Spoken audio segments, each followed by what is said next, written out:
Alright, start by saying Shalom, praise to Yahweh, Hashem, Yahweh Shai, Hashem, Yahweh double orders of the apostles and the elders of great rules over you well, and Shalom for the whole elect. We're out here again, upside down for his kingdom, in accordance with the prophecies of the Heavenly Father on the other side of the Holy Bible. Alright? And we're in a year of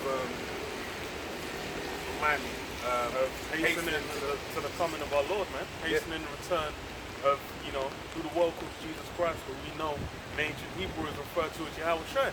He's a so-called black man according to the scriptures, and he's coming back with vengeance to take over this world and basically bring it into subjection under righteousness. And that's something that don't exist on the planet Earth. Right now, though, the world as it is a complete corrupt mess. And this is all done under the authorship of the so-called white man, who is the Edomite according to the Bible. Esau Edom, he's the one at fault, and he's basically the ruler, the set pace for this current wicked world. They use the term progress or development or advancement, but essentially all it is promotion of further wickedness, man. And this goes back to whenever Esau gets into power. So I got this first Maccabees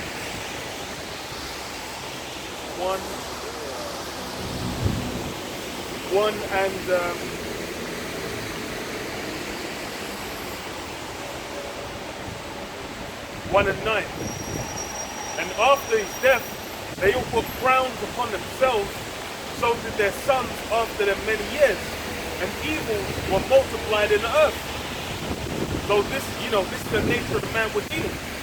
You go to Job 9:24, tells you the earth is given into the hand of the wicked. And that's why what we have is same with the so-called, Esau Edom, when he came as the Greeks, as the Romans, and now when he's come as, the European, the American, the Puritans, the Christians, all these different terms the so-called white man uses what?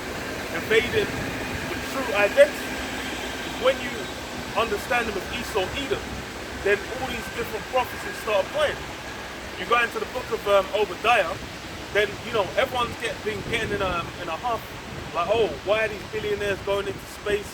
Why is everyone, all of a sudden they're just like, NASA ain't gone into space, gone to the moon since was meant to have been.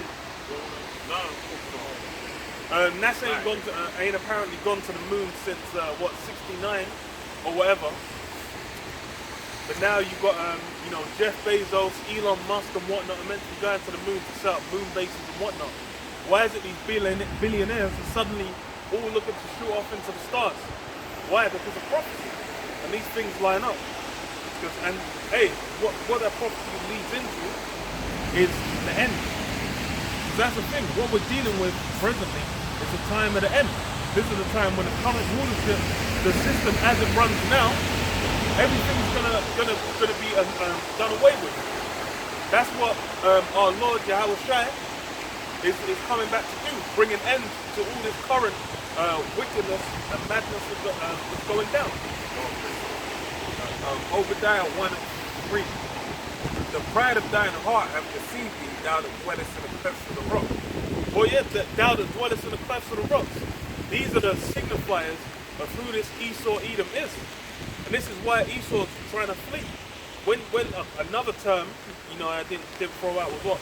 Caucasian. And where's that go back to? The Caucasus Mountains, where Esau Edom dwelt. That's where, and they know their history.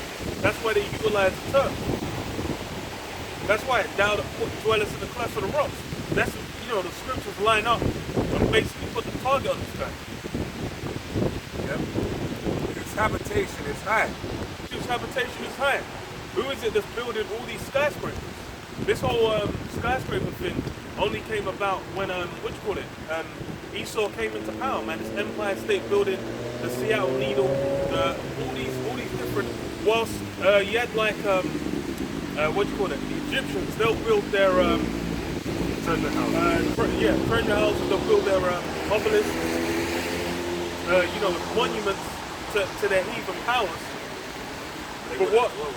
Yeah, they weren't living there. Man wasn't at the top of the obelisk, just chilling, eating olives and looking over the slate. Nah, that's something Esau Edom does. Yeah. That saith in his heart, who shall bring me down to the ground? Yeah, who shall bring me down? That's that pride. When you look at this current rulership, nothing about this says anything about Esau thinking this is going to come to an end at any point. This guy's got people indebted for hundreds of years, man. This guy's prison system, he'll put people in prison for like 240 years. This guy ain't thinking like, oh,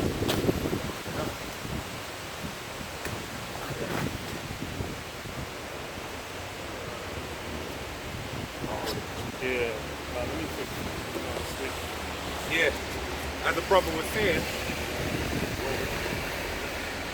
Yeah, as the brother was saying, this man, he's had control over the earth for a long time. And no one ain't thinking that he's going to be removed from his seat. And that's why he's speaking so proudly. But let's read. So it says, Obadiah 1:4. Though thou exalt thyself as the eagle, and though thou set thy nest among the stars, thence will I bring thee down, saith the Lord Yahweh. Alright? And that's actively what's happening right now. That's why as the brother was speaking, you have billionaires being sent up into the stars, basically. And really what they're doing is, because this prophecy actually goes, because it was fulfilled going back to 1969, right, with Apollo 11, when they went up there, so-called went up to the moon. That was the beginning of the end, right? Because then throughout the 1970s, you had the Great Awakening of so-called black people, all right? Black exploitation, all that type of stuff, afros, and you had Muhammad Ali. Well, you had him around, but you had more to the point of what? More to the point of this guy, not this guy, Salafia. You want to hold it back? Oh no, it's cool. Yeah. More to the tune of Abba Bivens, yeah. So that's really what it was built.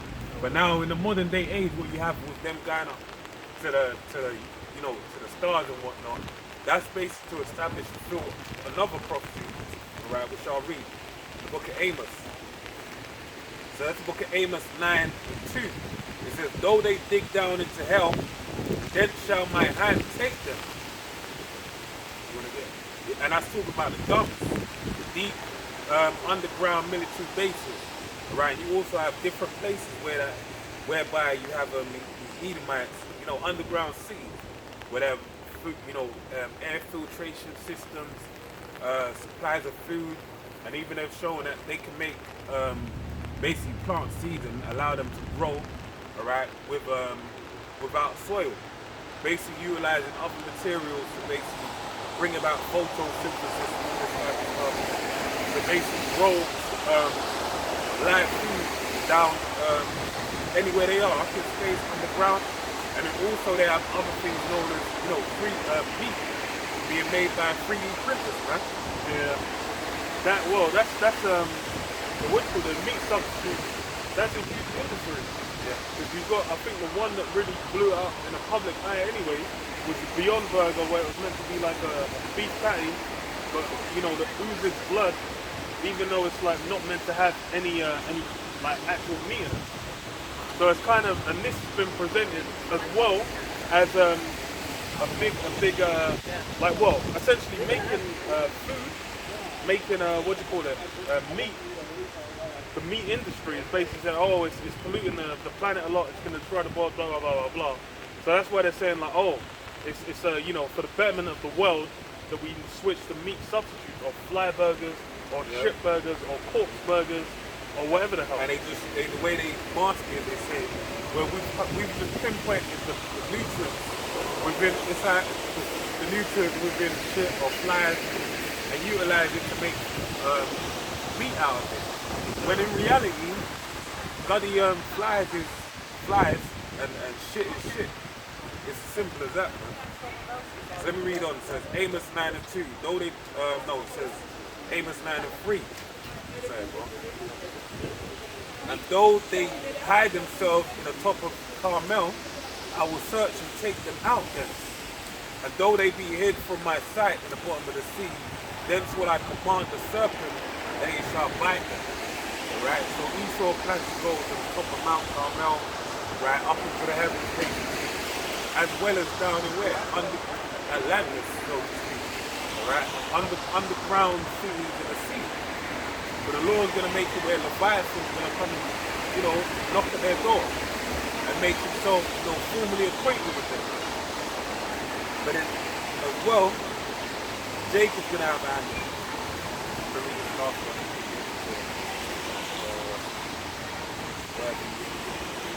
So it's the book of Jeremiah 16 and 16. Behold, I will send for many fishers, saith the Lord Yahweh, and they shall fish them. And after will I send for many hunters, and they shall hunt them from every mountain and from every hill and out the holes of the rocks.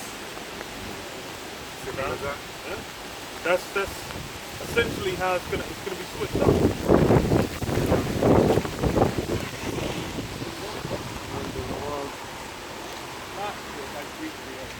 But that's how it's gonna go down. Whereas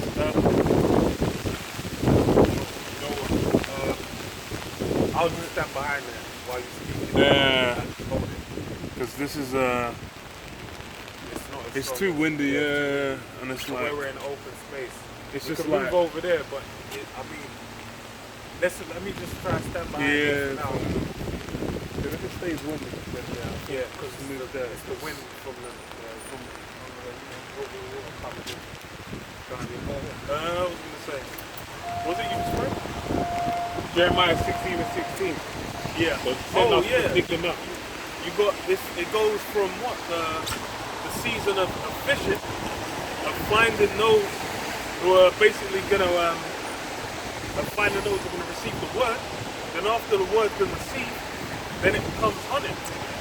And this is essentially the Lord taking his revenge, man. Basically executing his judgment upon the earth. And that's mainly done through what? Through his son. Yahweh Shai is the one that's gonna be at the head of the conquering force that's gonna come against the earth. And then hella judgment's gonna go down. And even before you arrive, it's gonna get peaked. It's already getting peaked. They call this winter in the UK the winter of discontent. You've still got fuel shortages to where people are queuing, for hours in fucking midnight to get some fuel in their tank. Because everyone's lost their minds and they're thinking like, yo, if I don't get no fuel, it's fucked. And that's it. That's how peak it is. And this is like it's barely just started a full winter of autumn. Discontent. Yeah, the winter of discontent. Autumn's just started. Autumn's just kicked off. There's more to come, and it's going to be more terrible, man. And that's the thing. These people, the general public, they're already bad and beaten. They've already been lashed underneath the the force of the lockdown, man. They've just been like barely recovering. People are like, I can't believe this is over. You're correct. You shouldn't, because it's not. Everyone's like, oh, it's good. I'm like, yeah, that's the right instinct to have. Because you're thinking like, yo, everything's just done like that. No, it's not. It ain't gonna be so. Psalm 64:1. Hear my voice, O Most High, in my prayer. Preserve my life from fear of the enemy. Hide me from the secret counsel of the wicked, from the insurrection of the workers of iniquity. Yeah, the secret counsel of the wicked. That's what's going down. That's where all these plans, all these desires of these elites are basically being executed. Because what's really going down? This is why people are essentially not aware. They're not really turned on. They're not really paying attention, and they haven't got any resistance. It's because they've been in the web of a plan, man. Plans have been executed against them, and they've not got the they've not been set up in a way where they're prepared to combat that in any reasonable manner. Let me quickly read this article. He went into the prices of fuel. So now this is from Zero Hedge. Ah, my phone's playing around.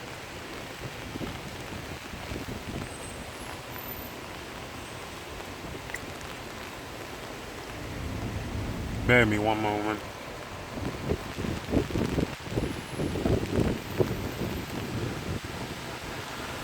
Okay, this is from Zero Hedge. The article reads, panic buying could leave 90% of UK gas stations dry. Bojo considers calling in army to resupply. Alright, and this has been a common trend. Because basically what you've had happen is over there in New York, they're talking about bringing in the National Guard to basically start working within the hospitals, alright? To basically aid in place of where all the unvaccinated employees that basically have to not attend work no more is leaving a lot of jobs dormant. So they wanted to send the National Guard in there to basically cover the spaces. Alright? So now you're having the same, and you can see this is a global agenda, because you're having the same thing happen all over the world. Alright? Australia's talking about having the same thing happen as well. Alright? I believe they've actually done the same thing. So this is going to be a common trend throughout the so-called Western world, right? Dealing with the beast, because it feeds into the image. So it says UK politicians panic as similarities to the 1970s style winter of discontent, of shortages and social economic distress have already materialized. Prime Minister Boris Johnson requested the army to begin fuel deliveries to petrol stations. According to Reuters, 90% of the petrol stations could run dry across the major metro areas on Monday after buying panic accelerated the crisis of low fuel supplies due to shortages of truck drivers. Now, in all reality, these numbers they're throwing out there, is there truth to it? Hell no, you can't trust this devil, all right? Because the reality of the situation is, these numbers are being manipulated to basically allow their agenda to be pushed forward, all right? So it says the buying panic began shortly after BP, a multinational oil and gas company, warned last Thursday that a shortage of truck drivers is inhibiting the oil company's ability to transport fuel from refineries to its network of service stations. By Saturday, lines of cars spilled over into the streets at petrol stations and continued into the new week. The shortage has been made worse because of hoarding. All right.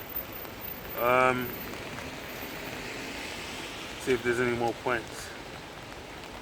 Last paragraph. It says, in a move to boost HGV drivers, the government is considering calling the military to transport fuel to petrol stations. The country needs at least 5,000 more HGV drivers after it lost drivers post-Brexit after the COVID-19 pandemic, which adds even more woes not just to the fuel supply chain network, but has also disrupted food supplies at supermarkets. The scenes playing out in the UK this weekend are spilling over into the new week. They're reminiscent of the US panic buying in May, when a Colonial Pipeline ransomware attack created shortages at petrol stations. Yeah, and they greenlit the visa program for the drivers like yesterday or so. Okay. They said they're just like, they extended it from however, because I'm guessing it must have ended in like July or something, or maybe even a little after. But they said like, an emergency, they just said, okay, we're gonna give it back, where they'll give like visas for the drivers. So that's, these circumstances, this is the thing, is with this whole Brexit situation, anyone with two eyes, and at least 3 brain cells could see that there was going to be all forms of disruption and destruction that was going to stem from it. The obvious lie of, it's going to be a net gain. I'm like, bro, this is a beast system. This is all interconnected. Everything's interreliant. When you go to Tesco's, I don't know anywhere in the UK that growing fucking oranges or lemons or bananas or fucking lychees or nigga can barely grow strawberries. So it's obvious that there's going to be issues in price, in supplying all kinds of things. because every deal's being thrown out the window or going to have to be reassessed. And that's why the price of everything's gone up. You go anywhere, more or less every price has gone up. The price of cardboard's gone up. The price of coffee beans gone up. Price of fruit, veg, some meat. It's all these things have gone up because it's a knock-on effect. That's why it's like, yeah. I'll read this again. Psalm 64:2. Hide me from the secret counsel of the wicked, from the insurrection of the workers of iniquity. These things are being planned and executed by these wicked elites. These guys are behind closed doors, setting policies, man, setting plans in place that are being executed on. This whole Brexit thing didn't just come from the stratosphere. So funny enough, you had UKIP, which was like the party that was really pushing for, oh, let's get out of the EU for time. No one was really supporting them. Them guys at most had like 5% of the vote at their highest point. But then all of a sudden, they're just like, okay, yeah, let's just do the vote. What the fuck, like, that should be from nowhere. Then it was like, oh, it just barely won. And then it's like, as every bit of research is like, this Brexit thing is not a good idea. But then it just gets bulldozed through. Then it goes through and lo and behold, it's a fucking complete and total mess. But that's why it's the people, they're basically spectators, man. These guys are extras. Hey, when did the people ever have a chance to vote if they could go into Iraq? Iraq. I'm saying it like an American. Iraq. The Iraq War. Yeah. Iraq. We went Iran. to Iraq. Like there was no vote on that. Afghanistan, there was no vote. You know. Even Theresa May, man. Who voted for Theresa May? Ain't no one voted for no goddamn Theresa May. You just had to eat it. But somehow they allowed you to vote on a Brexit when you're misinformed about it. Yeah. Man, it's something smells fishy no one about knows that. anything about it. Yeah. Like it's The like, repercussions of anything, and it just allowed you to vote on it. It's just like, yeah, just check it out, just vote, see how you feel. But lo and behold, that's why it's everyone basically just stepped into a ditch blindly being led into it. And that's what's going down.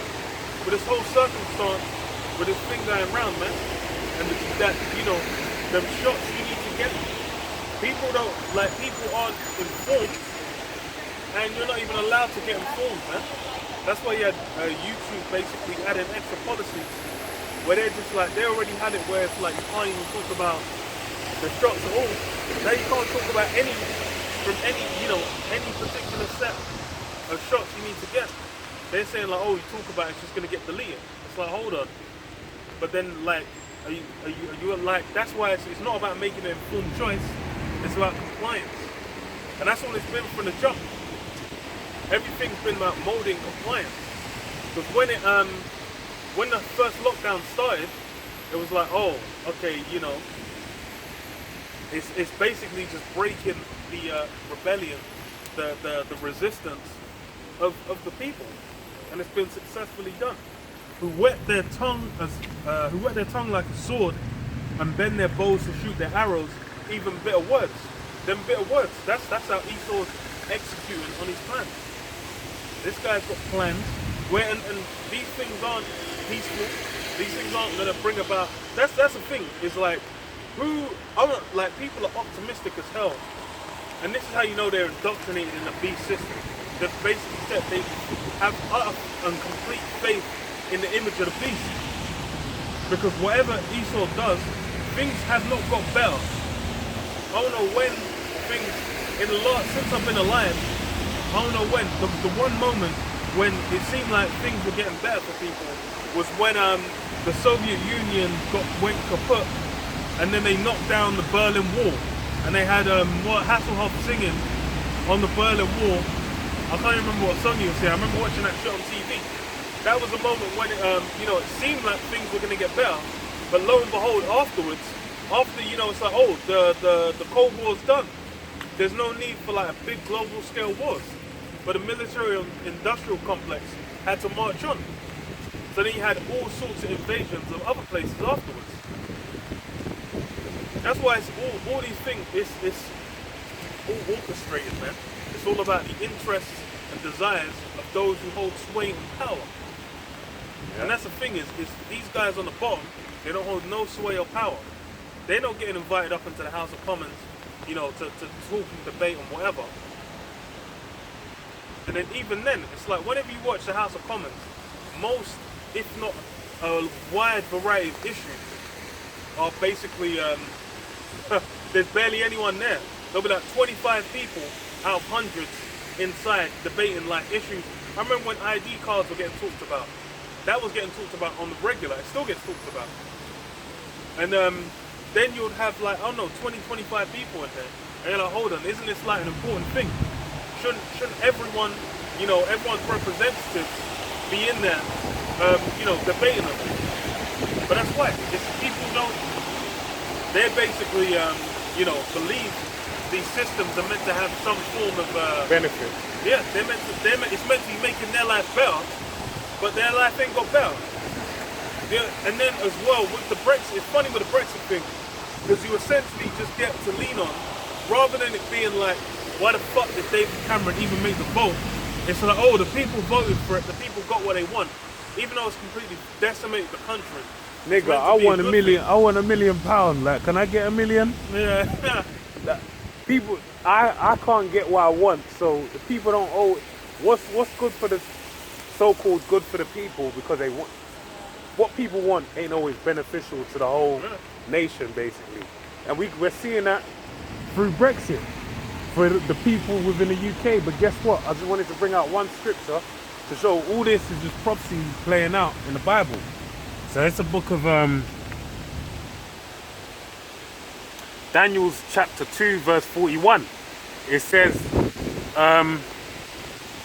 and whereas thou sawest the feet and toes, part of potter's clay and part of iron, the kingdom shall be divided, but there shall be in it of the strength of the iron, for as much as thou sawest the iron mixed with miry clay, and as the toes of the feet were part of iron and part of clay, so the kingdom shall be partly strong and partly broken.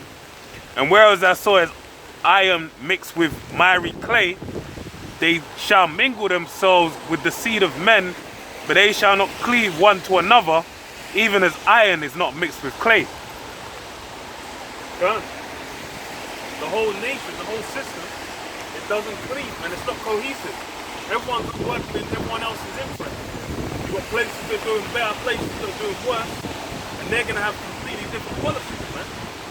That's the thing with Esau. Esau's system, his whole kingdom, from the jump, it ain't been cohesive.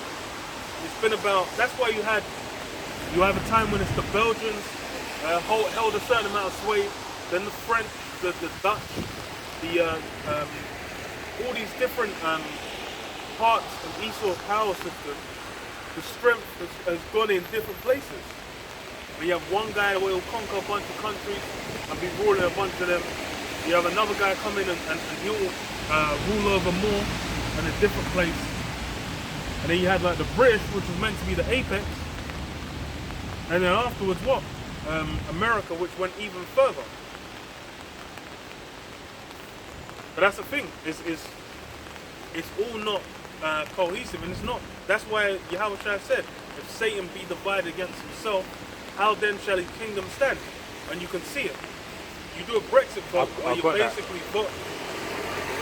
Alright, so it's a book of Mark 3 and 24.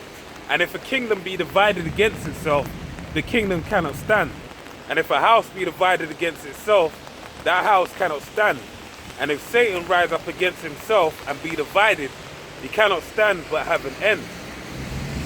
Yeah, if Satan, that's the thing. If Esau Edom, it's Satan, he's the adversary, according to the Bible.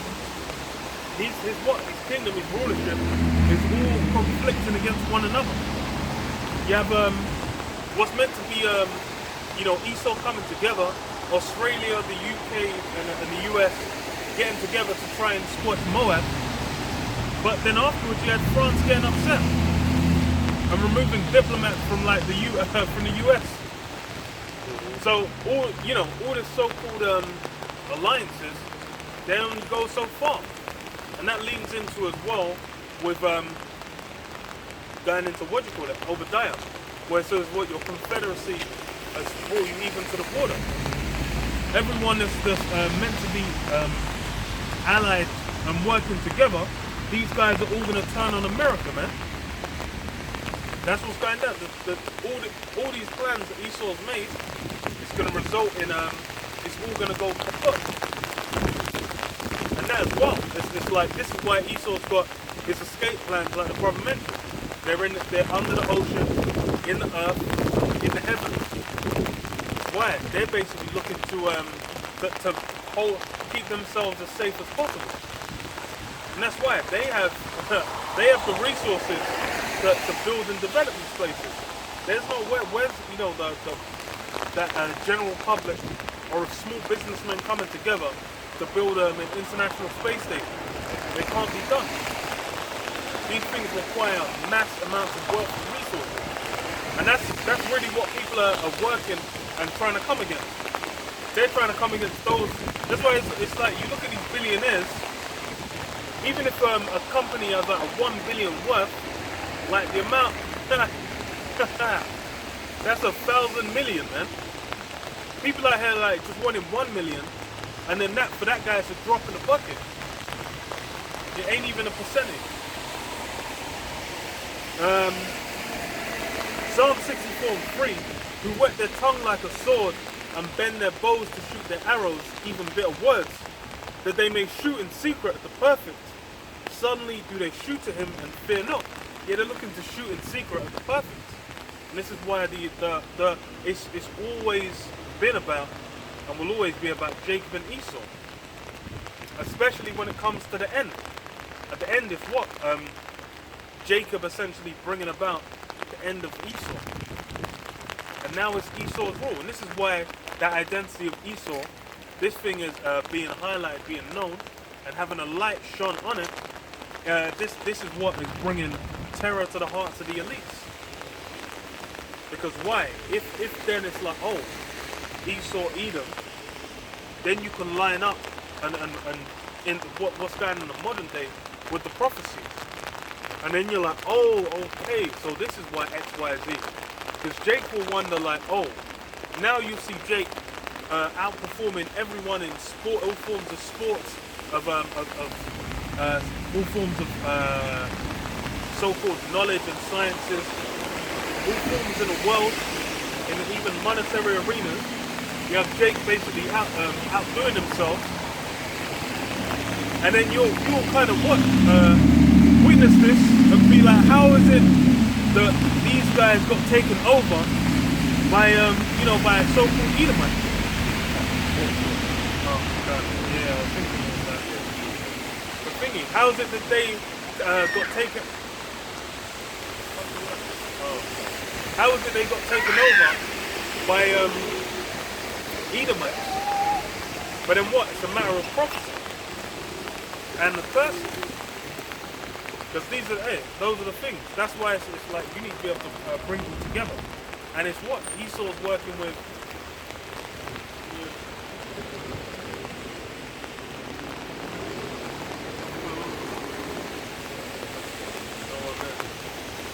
But that's why it's like, yeah.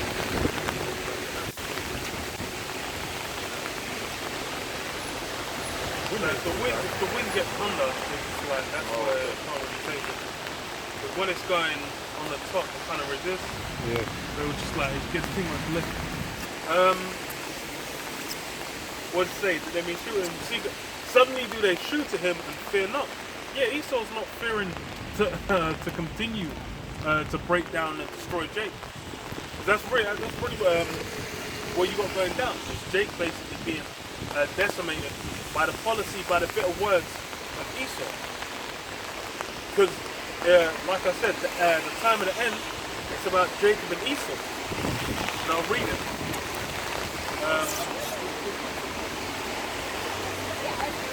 Second Ezra 6 and 7. So then answered I and said, what shall be the parting asunder of the times, or when shall be the end of the first and the beginning of it that followeth? Yeah, the end of the first. That's what we're in the time of. This is the end of the first. And that's what brings such fear and terror to the people of the world. Everyone's been basically putting a mindset on Esau, Edom's rule, this present rule, is the best that the world has to offer. If this fails and crumbles, all that's left is destruction and barbarians at the gate, you know, these uncultured, beast-like Negroes running around doing that. You know, that's actually what is in the minds of the people. Whenever you talk about this system going down, no one's thinking like, okay, well, there's all forms of, you know, when Rome was at its height, it was the same thing. People are like, oh, Rome, the glory of Rome, the majesty of Rome, blah, blah, blah. Bro, you can go see the Colosseum, you can go see all the ruins, all these different temples of what was meant to be the pinnacle of existence. And I'm sure people will say, oh, now it's better than the time of Rome. But that's how you know that in the mindset, the image of the beast is imprinted in their mind, man. Because they're not thinking, they're thinking like, yo, can it get better than this? I'm like, nigga, you gotta wake up at whatever time in the morning, 6 a.m. in the morning, and drag yourself out of bed and go to work to slave, and you're not even building up your own legacy. You're building up someone else's legacy. You might have a family, you might have a wife, you might have a child. You're there, you've been grinding for years, 20 years. Then she just says, I don't love you no more, and leave, and you're actually stuck paying all sorts of getting your wallet destroyed for the next 18 years, man. There's all forms of madness that goes down, man. There ain't no truth or justice to be found in this place, man. This place is all about greed, lust, and wickedness, man. Injustice. That's why we're looking for somewhere better. What people that have the image of the beast in their mind, they're only thinking about, oh, you know, the next drop, the next preps dropping, the next lines dropping, or whatever. They're thinking about the next Marvel movie, thinking about the next game console. They're thinking about the next gig to go to, like, oh, wireless is coming out, or oh yeah, you know, going on holiday to Ibiza or something. They're looking to do some small, diggy pleasures, man, some low-level pleasures. Whilst they're thinking of that, you got billionaires with private islands, man. You got them flying out on planes. The what's his name? What the fuck was that guy who got killed, man? McPhee. Thingy Express. What was his name, man? McAfee? Not McAfee. No. The one that got choked out in jail. I don't know who that is. Oh, Epstein. Epstein, yeah, the Epstein Express, man. These guys have been flying the Epstein Express, getting all the young, what's the word? Damsels. Fertile, no, what is it? Is it fertile? No. You could say fertile. Yeah. So what was the one that Aman used to say, man? Brother. She was, How can you remember? Younger brother, younger. Young one, brother. Yeah, Younger, no, it's just younger brother, younger. That's what they're getting all the younger. That's you know, these guys have been enjoying the best the world has to offer. Mm-hmm. And no one's holding them to no account. That even with Prince Andrew, this guy is there's photo evidence. Epstein he's been off, so he couldn't step out of line. And that's why his girlfriend, she's losing her mind, man. She's like, yo, they're gonna kill me, and they will. But like, they're just gonna let the heat cool off a bit. Then, you know, a guy will drop dead. Same with like William Assange. They're like, aye, we're gonna leave him. Julian. Julian Assange. That guy he's basically in custody. He's done. He's toast. They can take care of him whenever they like. But it says what? Or when shall be the end of the first and the beginning of it that followeth? And he said unto me, from Abraham unto Isaac, when Jacob and Esau were born of him, Jacob's hand held first the heel of Esau. For Esau is the end of the world, and Jacob is the beginning of it that followeth. Esau is the end of the world. That's why it's what we're witnessing. Everything since you've had, like the brother mentioned, Esau going up into the heavens, the Apollo 11, so-called going to the moon, and the rousing of Judah, the Yeah, that's awakening it. of Israel, this place has been in decline, man. This place has been destroyed. On a moral level, fiscally, monetarily, this place is been on beyond life support, man. After 2008, there's been nothing, even before, because you had the bubble in 2000 as well. It's been non-stop boom and bust, where it's maintained just by printing money. Man print money, man lower it, it's artificially making it like where there's really nothing there, but they make it so, like they basically make it of no consequence to do certain things. Man are just like, well, we're gonna make the money materialize, even if none exists. And then people can continue their lives to a certain extent.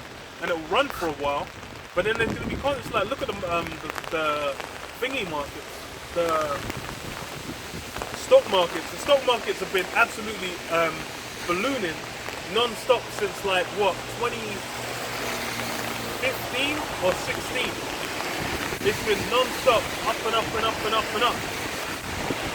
And people know there has to be a correction.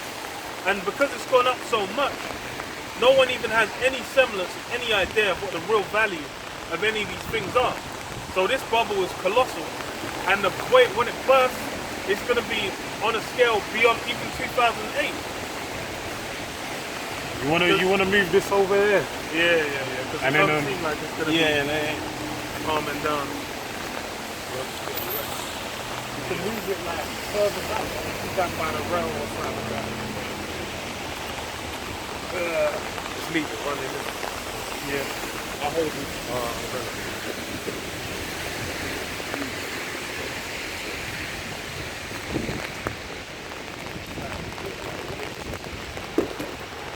Could even quit the corner. And then we stand,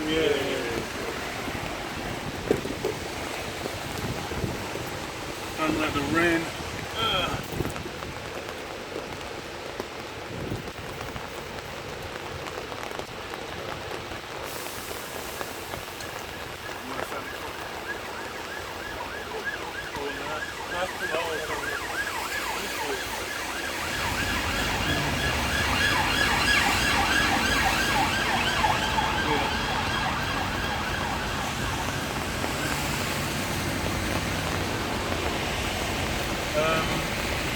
This bubble, you know, as it is present, this thing's gonna burst.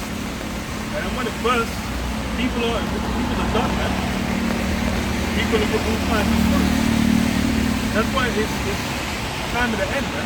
This whole system, this way of ruling, the heathen basically having dominion and unrighteousness ruling, that's gonna go out the window.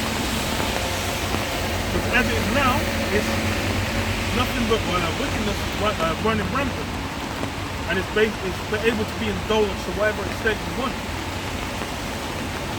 The real, like the thing that's being pushed on the slide for real is the pedophilia, because they've got the LGBT, they've got all this. Because even with in the UK, them saying like under 16 or under 18 or whatever it was, can take hormone, transitional, blah blah blah stuff.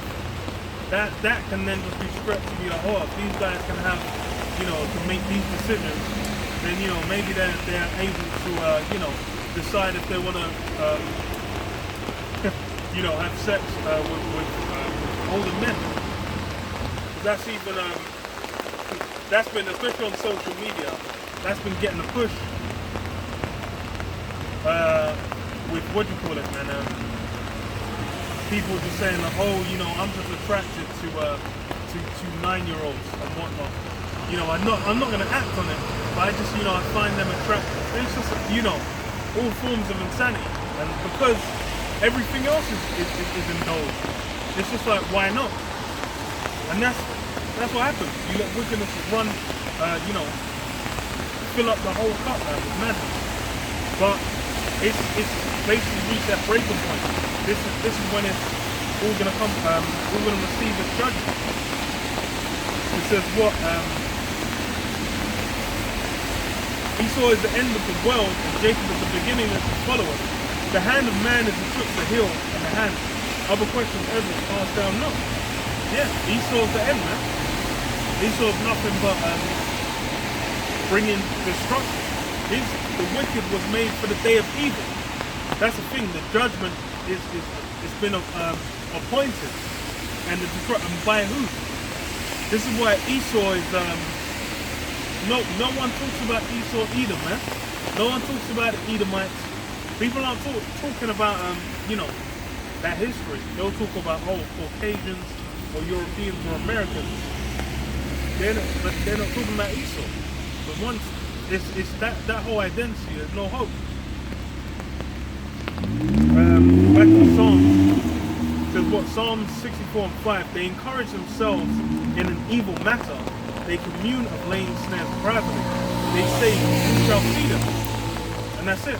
These guys are working in the dark.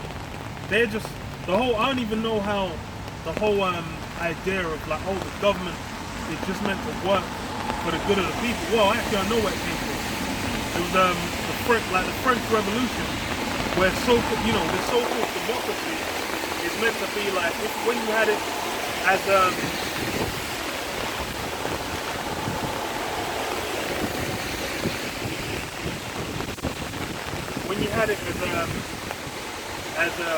with kings before, kings and rulers, which you had through the Dark Ages, when Jacob was the divine right of kings, then it was